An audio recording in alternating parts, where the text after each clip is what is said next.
ആശൂറ എന്ന് പറയുന്ന ഒരു പവിത്രമായ ദിവസം, ആ ദിവസവുമായി ഒരുപക്ഷേ ഷിയാക്കളല്ലാത്ത പല വിഭാഗം മനുഷ്യന്മാർക്കിടയിൽ വേറെ ചില ആചാരങ്ങളും വിശ്വാസങ്ങളുമുണ്ട്. ഇൻഷാ അല്ലാഹ് ഞാൻ അതിലേക്ക് കടന്നു വരികയാണ്. ആദ്യമായി ഞാൻ പറയുന്നത് ഈ ശീസവുമായി ബന്ധപ്പെട്ടുകൊണ്ടുള്ള ഈ ഒരുപാട് അനാചാരങ്ങളുണ്ട്, അമിതമായ ദുഃഖപ്രകടനങ്ങളുണ്ട്. അതൊരു മുസ്ലിമിന്റെ ഭാഗത്ത് നിന്ന് ഉണ്ടായിക്കൂടാ.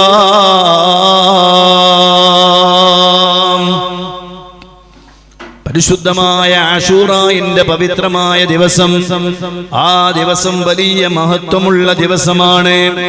സുബ്ഹാനല്ലാഹ്, മഹാരഥന്മാരായ വലിയ വലിയ പണ്ഡിതന്മാർ അവരുടെ ഗ്രന്ഥങ്ങളിൽ വലിയ ചരിത്രങ്ങൾ രേഖപ്പെടുത്തിയതായി കാണാം. ബസറ എന്ന് പറയുന്ന നാട്ടിലെ ധാരാളം സമ്പത്തും അനുയായികളുമുള്ള ഒരു മനുഷ്യൻ ജീവിച്ചിരുന്നു. വലിയ സമ്പത്തിന്റെ ഉടമയാണ്, വലിയ ധനികനാണ്, വലിയ അംഗീകാരമുള്ള ആളാണ്. ഒരുപാട് അനുയായികൾ അയാൾക്കുണ്ടായിരുന്നു. അയാൾ എന്ത് ചെയ്യുന്നുവെന്നറിയോ? പരിശുദ്ധമായ യൗമു ആശൂറാ, അന്നത്തെ ദിവസം അങ്ങ് വന്നു കഴിഞ്ഞാൽ ജനങ്ങളെ ഒരുമിച്ച് കൂട്ടുകയാണ്, തന്റെ വീട്ടിലേക്ക് വിളിക്കുകയാണ്. എന്നിട്ട് ഖുർആനും ദിക്റും തസ്ബീഹും ചൊല്ലി രാത്രിയെ സജീവമാക്കുന്നു. ഇൻഷാ അല്ലാഹ് നമുക്കും സജീവമാക്കണം. കൊറോണ കാലമാണ്, കോവിഡ് കാലമാണ്. പ്രോട്ടോകോൾ അനുസരിച്ചുകൊണ്ടുള്ള പ്രവർത്തനങ്ങളെ നമുക്ക് സാധ്യമാവുകയുള്ളൂ. അതിന്റെ അപ്പുറം ഒരിക്കലും നമ്മൾ കടക്കാൻ പാടില്ല. നമുക്ക് ഇൻഷാ അല്ലാഹ് നമ്മുടെ വീടുകളിൽ ഇരുന്ന് തന്നെ ദിക്റും ഖുർആനും തസ്ബീഹും ചൊല്ലണം. പറയട്ടെ, വരുന്നവർക്കെല്ലാം ഭക്ഷണം നൽകുന്നു, പാവങ്ങളോട് വിശേഷണങ്ങൾ അന്വേഷിക്കുന്നു, വിധവകൾക്കും അനാഥകൾക്കും നന്മകൾ ചെയ്യുകയാണ്, സ്വതക്കകൾ കൊടുക്കുകയാണ്. അദ്ദേഹത്തിന്റെ അയൽപക്കത്തുള്ള വീട്ടിൽ നിന്ന് എഴുന്നേറ്റ് നടക്കാൻ സാധിക്കാത്ത ഒരു പെൺകുട്ടിയുണ്ട്. നന്നായി ശ്രദ്ധിക്കണേ ഉമ്മമാരെ. എത്രയോ ആളുകൾ വിളിച്ച് വേദന പറയാണ്, ഉസ്താദേ എന്റെ മകൾ എഴുന്നേറ്റ് നടക്കുന്നില്ല, എന്റെ മകൾക്ക് കണ്ണ് കാണുന്നില്ല, എന്റെ മകൾക്ക് മകനിക്ക് വലിയ ബുദ്ധി തീരെയില്ല, വലിയ പ്രയാസങ്ങളാണ്. എല്ലാ പ്രയാസങ്ങളും മാറാൻ ഈ ചരിത്രത്തിൽ നമുക്കൊരു പാഠമുണ്ട്. നന്നായി ശ്രദ്ധിക്കണേ. ഈ എഴുന്നേറ്റ് നടക്കാൻ കഴിയാത്ത ഈ പെൺകുട്ടി ഇങ്ങനെ ശ്രദ്ധിക്കുകയാണ്. സുബ്ഹാനല്ലാഹ്, പിതാവിനോട് ചോദിക്കുന്നു, അല്ലയോ ബാപ്പാ, എന്തിനാണ് നമ്മുടെ അയൽവാസിയായ മനുഷ്യന് എല്ലാ വർഷവും ഇങ്ങനെ ചെയ്യുന്നത്? എന്തിനാണ് ബാപ്പാ? അപ്പോഴാണ് ഈ ബാപ്പ പറയുന്നത്, മോളെ, അല്ലാഹുവിൻകല് വലിയ മഹത്വവും ബഹുമാനവുമുള്ള ഒരു രാത്രിയാണ് ഈ രാത്രി കേട്ടോ. വിശുദ്ധമായ ആശൂറായിന്റെ രാവ് വലിയ മഹത്വമുള്ള രാത്രിയാണ് മോളെ. ഉടനെ ആ സഹോദരി എന്ത് ചെയ്തെന്നറിയോ? എല്ലാവരും അങ്ങ് കിടന്നുറങ്ങി. അപ്പുറത്തെ അയൽപക്ക വീട്ടിൽ അപ്പോഴും ദിക്റും തസ്ബീഹും ഖുർആനും നടക്കുകയാണ്. ആളുകൾക്ക് ഭക്ഷണം കൊടുക്കുകയാണ്. ഈ സാധുവായ പെൺകുട്ടി ദിക്റും കേട്ട് അത്താഴ സമയം വരെ ഉറക്കമൊഴിച്ചിരിക്കുന്നു. ഈ കാലിന് എഴുന്നേറ്റ് നടക്കാൻ കഴിയാത്ത പൊന്നുമോള്, അതാ എഴുന്നേറ്റ് നടക്കാൻ കഴിയാത്ത പൊന്നുമോള് ആ ദിക്റും ഖുർആനും തസ്ബീഹും കേട്ട് അവരുടെ കൂടെ ഇങ്ങനെ ദിക്ർ ചൊല്ലുന്നു, തസ്ബീഹ് ചൊല്ലുന്നു, ഖുർആൻ ഓതുന്നു. രാത്രി സമയവും മുഴുവനും ആ പെൺകുട്ടി സമയം ചെലവഴിക്കുകയാണ്. അവസാനം ആകാശത്തേക്ക് ആ പെൺകുട്ടി കൈകൾ ഉയർത്തി ദുആ ചെയ്യുന്നു. യാ സയ്യിദി വ മൗലായ,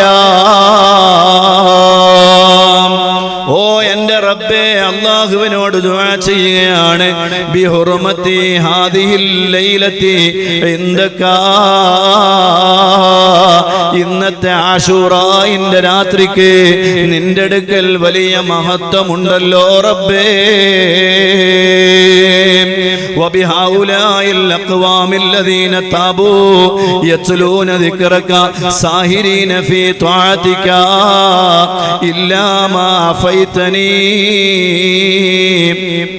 ومسحت ضري وجبرت قلبي بعد كسري. അപ്പുറത്തെ വീട്ടിലെ നിനക്ക് ദിക്റും ഖുർആനും തസ്ബീഹും ചൊല്ലി ഒരുമിച്ച് കൂടിയ ഒരുപാട് നല്ലവരായ മനുഷ്യരുണ്ടല്ലോ. അവരുടെ എല്ലാവരുടെയും ബറക്കത്ത് കൊണ്ട് റബ്ബേ എന്റെ വേദനകളെ നീ മാറ്റിത്തരണേ അല്ലാ. എന്റെ കാലിന് എഴുന്നേറ്റ് നടക്കാനുള്ള ശക്തി നീ തരണേ റബ്ബേ. എന്റെ വേദനകൾക്ക് നീ പരിഹാരം നൽകണേ അല്ലാ. എന്റെ വിഷമങ്ങൾക്ക് നീ പരിഹാരം നൽകണേ അല്ലാ. എന്റെ ദുഃഖങ്ങൾക്ക് നീ പരിഹാരം നൽകണേ റബ്ബേ. അല്ലാഹുവിനോട് ദുആ ചെയ്യുകയാണ് കരഞ്ഞുകൊണ്ട്. പരിശുദ്ധമായ ആശൂറായിന്റെ രാത്രിയിൽ സുബഹി വരെ അങ്ങനെ അങ്ങ് ഉറക്കമൊഴിച്ച് ദുആ ചെയ്തു. സുബ്ഹാനല്ലാഹ്.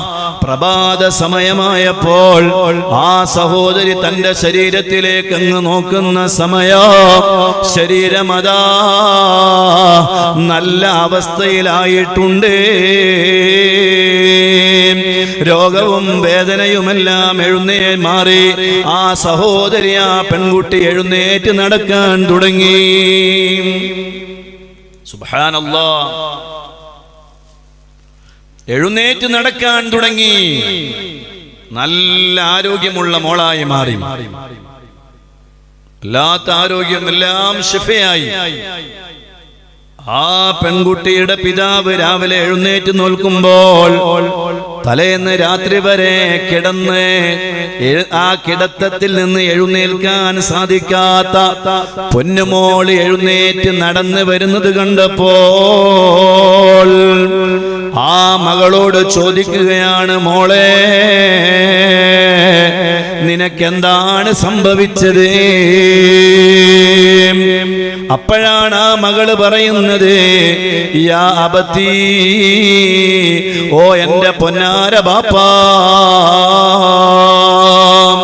ഇന്നി തവസ്സൽതു ബിഹാദിഹിൽ ലൈലതി ഇലാ സയ്യിദി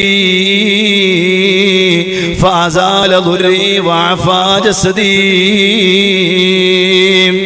എന്റെ റബ്ബിലേക്ക് ഇന്നത്തെ രാത്രിയിൽ, കഴിഞ്ഞ രാത്രിയുണ്ടല്ലോ, ആശൂറായിന്റെ രാത്രിയുണ്ടല്ലോ, ആ രാത്രിയിൽ എന്റെ റബ്ബിലേക്ക് ഞാൻ കൈകൾ ഉയർത്തേണ്ടതുപോലെ ആ രാത്രിയെ തവസ്സുല് ചെയ്തുകൊണ്ട്, ആ രാത്രിയെ മുൻനിർത്തിക്കൊണ്ട് എന്റെ റബ്ബിനോട് ഞാൻ ചോദിച്ചപ്പോൾ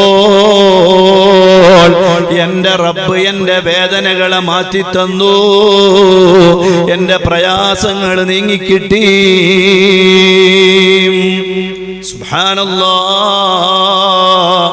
ഓ എന്റെ പ്രിയപ്പെട്ട ശബ്ദം ശ്രവിക്കുന്ന മുഅ്മിനീങ്ങളെ, പരിശുദ്ധമായ ആശൂറായിന്റെ രാത്രിയെ ബഹുമാനിച്ച് ആദരിച്ച് ആ രാത്രിയിൽ റബ്ബിലേക്ക് ദുആ ചെയ്യേണ്ടതുപോലെ ഒരു സഹോദരിയായ ഒരു പാവം പെൺകുട്ടി റബ്ബിലേക്ക് കൈ ഉയർത്തിയപ്പോൾ ആ പെൺകുട്ടിയുടെ വേദനകളും പ്രയാസങ്ങളും മാറിയത് വലിയ മഹാന്മാർ റൗദുൽ ഫായിഖ് എന്ന് പറയുന്ന ഗ്രന്ഥത്തിൽ വലിയ മഹാന്മാർ അത് രേഖപ്പെടുത്തിയിട്ടുണ്ട്. എത്രയും നല്ല രാത്രിയാ വരാൻ പോകുന്നത്. നമ്മൾ തയ്യാറാവണം നേരത്തെ തന്നെ. റബ്ബിലേക്ക് നമ്മുടെ കൈകളെ നമുക്ക് നീട്ടണം. അള്ളാഹുവിനോട് നമുക്ക് കരഞ്ഞ് ദുആ ചെയ്യണം. പ്രയാസങ്ങളും പ്രതിസന്ധികളും മാറിക്കിട്ടണം. അള്ളാഹു നമുക്ക് തൗഫീഖ് നൽകട്ടെ. ഒരു നിസ്സാരമായ രാത്രിയല്ല, ഒരു നിസ്സാരമായ ദിവസമല്ല ആശൂറാന്റെ ദിവസം.